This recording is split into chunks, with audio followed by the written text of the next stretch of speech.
Hey guys, so today I got a CV axle that we are putting in this 2022 Ford Bronco, as well as a differential tube, because I got a crack going all the way around that one. I'll show you in a sec, but as you can hear, this axle's pretty cooked. Yeah, she's gonna need replaced. Alrighty, so the first thing besides take the front wheel off is get this mid skid plate off. Look at all that oil coming out of my differential.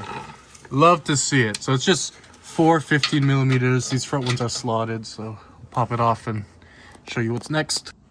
All right, now that we got that skid plate off, we can see where my big problem is. That fat old crack all the way around.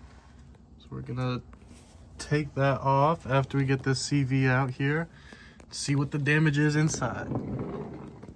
All right, I didn't film it for you guys, but I popped this just a 13/16, probably a 20 millimeter, but 13/16 fit like a glove, so that's what I used.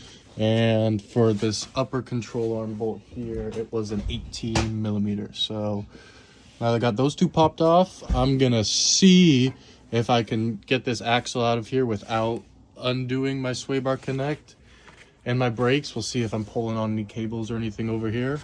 Just gonna see what we can do, you know, see if we can get out there, little work as possible. You know, we're lazy out here. All right, so we got this little contraption jigged up and we're gonna see how it works. And it worked. And our jack supported it just like we wanted. Let's watch out. Let's bring that up a bit to help us get this nut off there. And it pops off just like that after you get it off. And yeah, it looks like we are stressing our lines a bit here, so I'm gonna either zip tie or bungee cord this up. It looks like we have enough stuff going on here to take it out without needing to pull a strut or this sway bar end link, but we'll only know that one way for sure.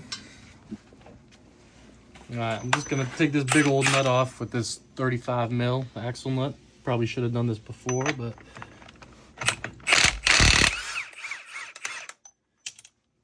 makes quick work of that. And now, probably gonna take a bit here, but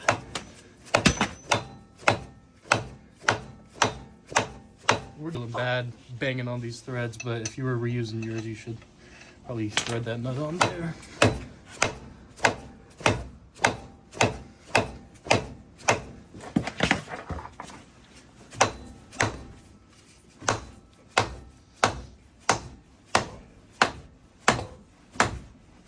Alright, and there's a circlip between those splines there. I felt that just pop out.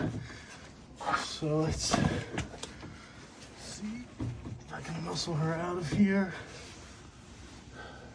This might be why we end up needing to take off the brakes, whether that be the caliper or just some of these lines here to actually pull this towards me to get enough extension. We actually, let's see if I can just keep banging her all the way out.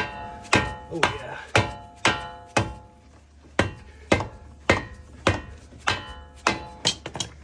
Yeah, that seems to be doing great.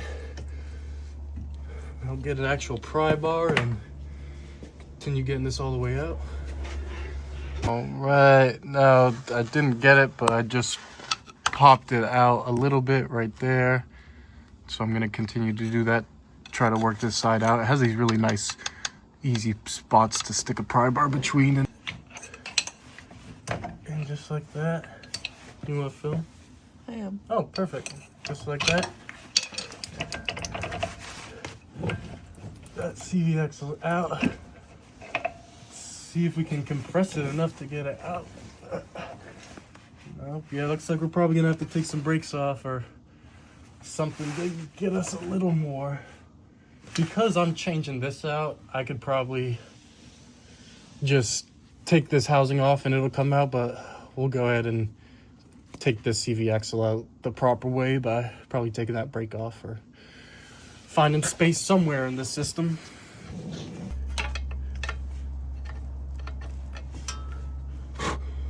Try to blow that stuff off before it falls in there.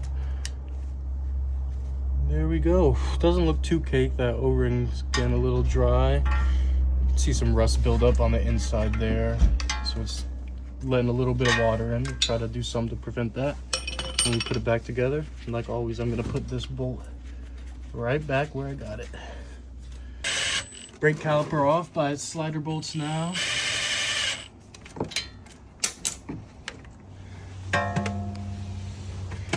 So we can get our full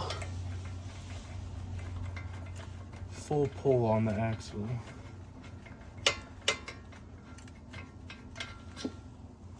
Bolt came out like nothing. These are 15 millimeters, by the way. I should be able to pull this caliper off. It looks like we have a bracket, of course. That's keeping me from doing so. So it's gonna be a 10 mil if my friend over there can get me a 10 mil. That would be sweet. 1/4 inch long. Yeah, it's gonna be a 1/4 inch long. Alrighty, so a 10 millimeter takes the bolt for this bracket off. That holds our speed sensor and brake line.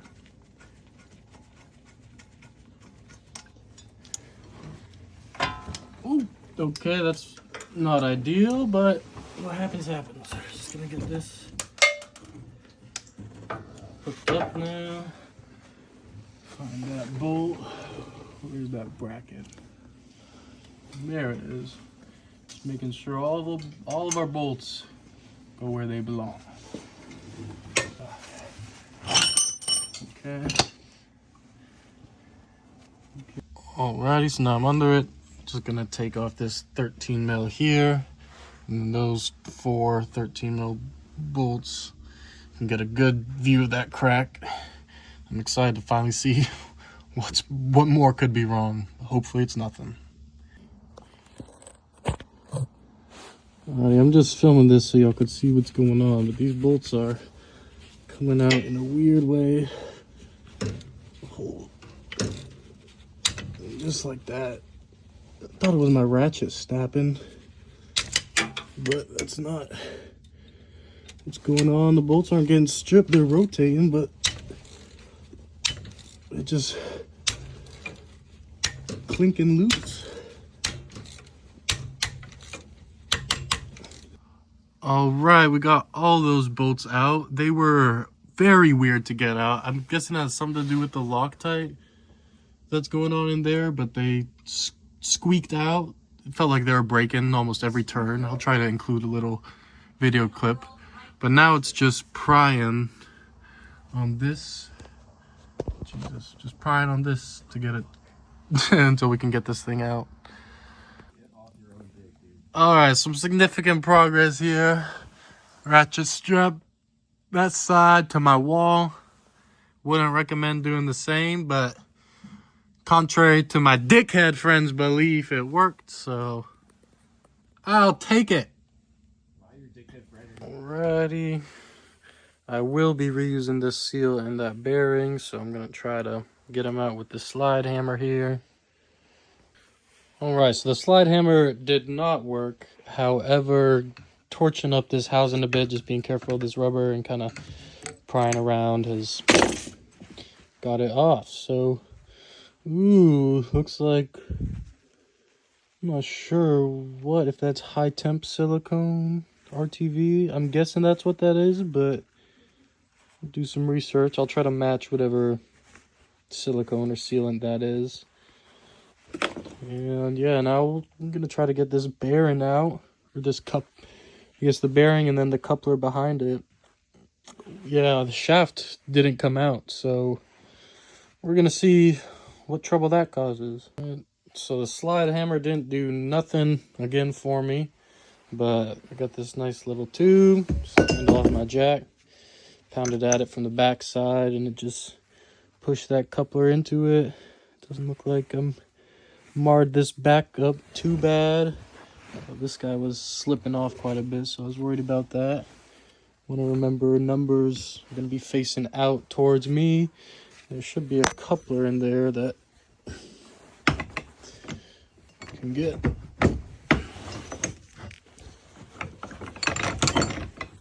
out of there. And there she is. Gonna keep note of which way that went out. I doubt it matters, but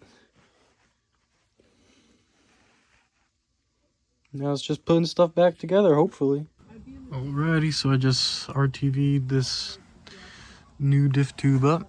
Again, I couldn't get that tube out. There should just be another circlip like that holding it on, but it didn't want to come out for me, so I'm just gonna do things a little different.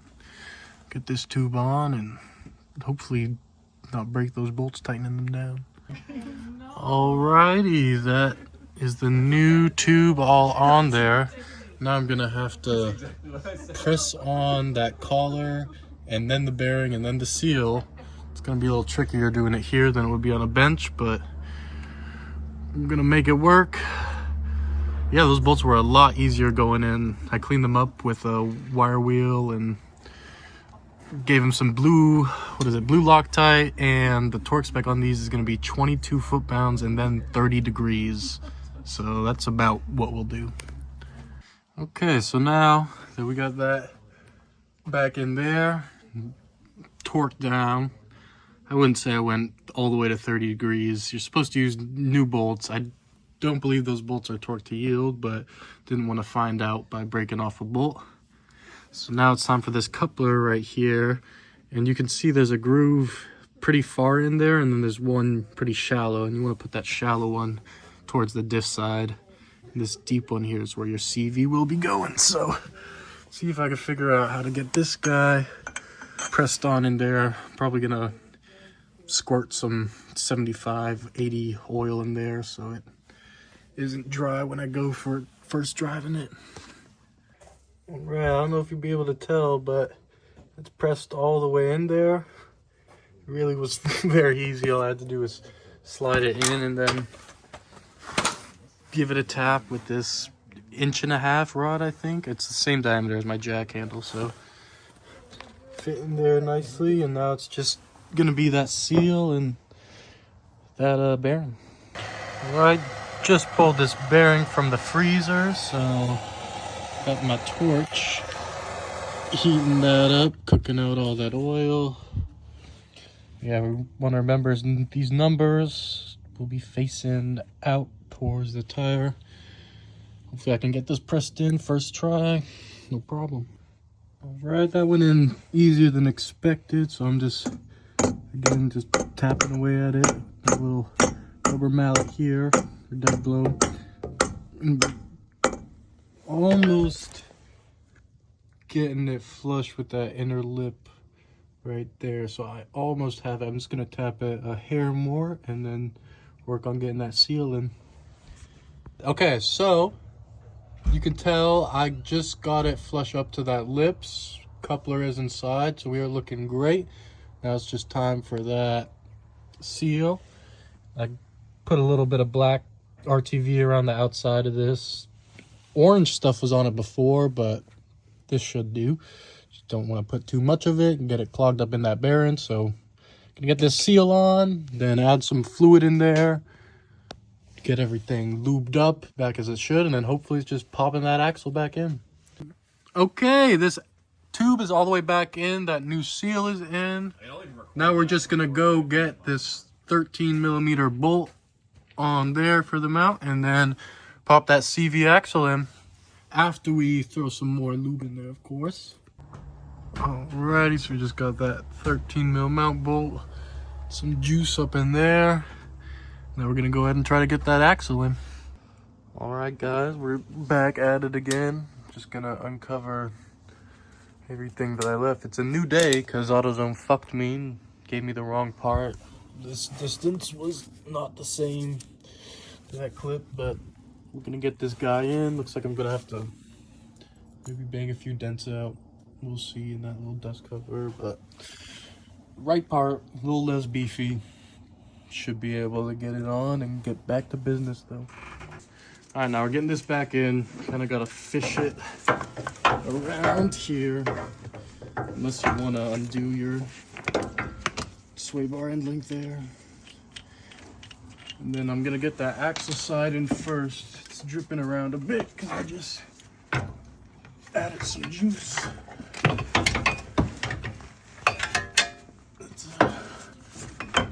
put this in there.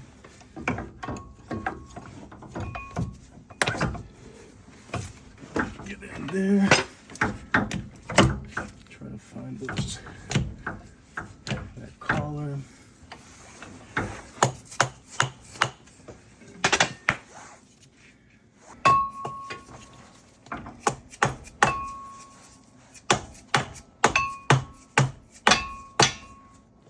Okay.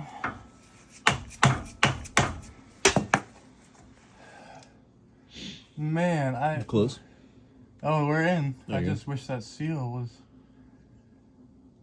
It's just it's obvious if I had that fatter cap, that a longer lip, it would seal around that better. Damn. It's not. I mean, it's still contacting, but it's like the difference of this metal cone being recessed in the seal versus just barely keeping stuff out. Worst comes to worst, we have to change that seal, I guess. How did I get that? It does have a nice lip on the outside, so it's pretty easy to get out. Alright, so you guys can see what we're talking about. That is what we're talking about. I'll show you on the old seal how it actually went in there. We're still gonna run it. Doesn't look bad enough. I just wish it could be better. Here, let's try this. Shine some light on that backside over there. Perfect. Yeah, we can't see light coming through that seal, so good enough for me. I mean, it's O'Reilly's $236 part, so yeah. And we actually gave that RTV some good time to set, the proper time. So now that when we fill this pumpkin back up, we should be all good to go now. All right, now that we've got that side popped in, circlip in. This side got a little dry, it looks like, so I'm gonna add a little more fluid to these splines. Anti-seize would probably be a better, more long-term thing that can build up that heat better, but we're not gonna do that. Just want to make them a little easier to take off next time. We got to. Probably could have done better making sure my brake area stays dry, but it'll do. Now we're just gonna try to rotate this however she needs to be until it goes into place. Looks like that was it. Now that this side's out, we are gonna use our new nut that came with this axle. It's not the best size for our 35 mil socket, but it has these little indents here to keep it locked in. I'm pretty sure that's what our old nut looked like, but how we took it off, those aren't really holding it on much more, so that still has a lot more to go, so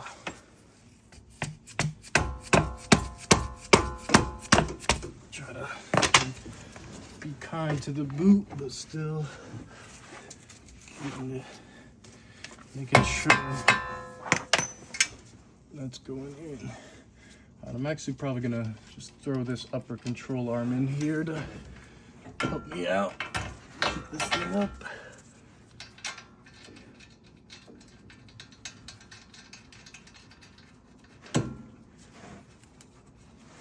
There we go. Now we got a little bit more force to put on this guy.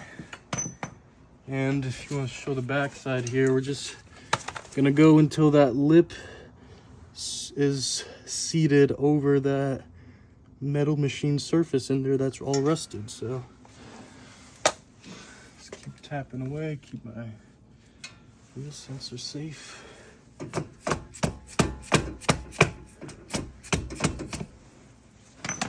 And try not to be hitting the same spot on the axle too much.